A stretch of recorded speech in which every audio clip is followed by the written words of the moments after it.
Morning, guys. Wanted to just touch on a safety tip here.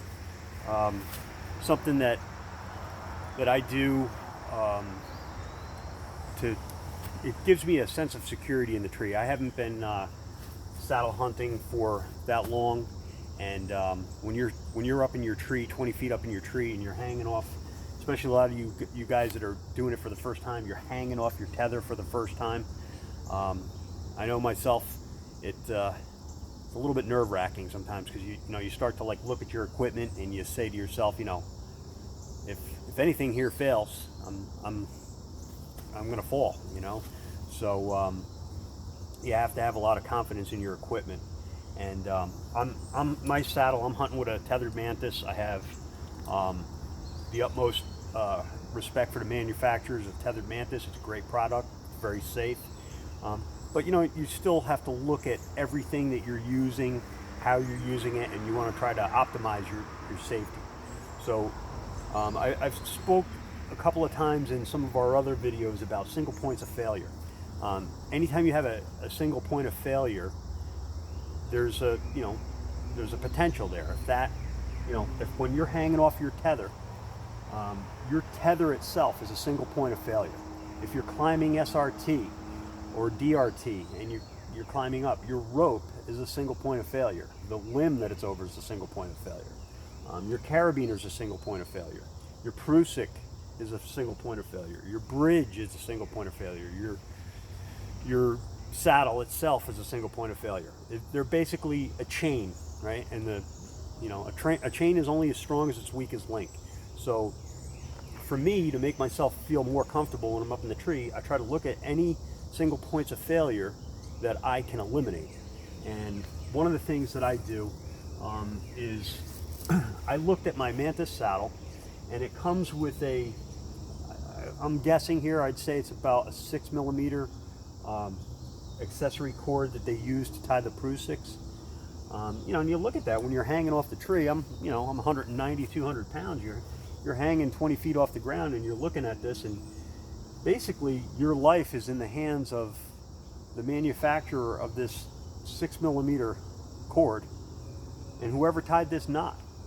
There's the potential there. They do a really good job, and it's very unlikely that anything would ever happen to it, but the potential's there.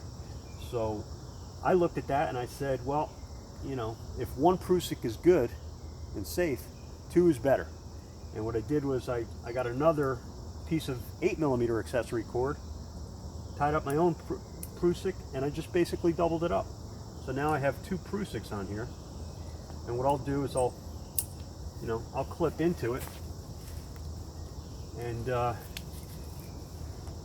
clip in, and if something were to go wrong with my first prusik, I have a second one on there. So I've eliminated that single point of failure. Another thing that I like to do is, when you're in your saddle, you're going to have excess on your tether, and it's going to hang down. You don't want it hanging down, getting in the way, possibly of the shot, or making movement where the deer could see it. So what I do is I'll take my tether, what's left of my tether, I'll wrap it around my bridge. I'll come around and I'll tie it off. Tie it right on through. Tie it up out of the way. Now I've done a couple of things with it. I've eliminated my single point of failure, because if in the unlikely event even my carabiner were to fail or my prusik were to fail, now my tether itself is wrapped around my Amstel bridge. So I've eliminated all these potential points of failure, and I've had the added benefit of getting my excess rope out of the way. So that's just a quick tip, something you can do to remove single points of failure. There's probably lots of things that you can look at what you're doing and come up with other ways to eliminate single points of failure. Do us a favor, if you have any good ideas for that, put them in the comments section so that other people can learn them, so that I can learn them. and we'd appreciate it.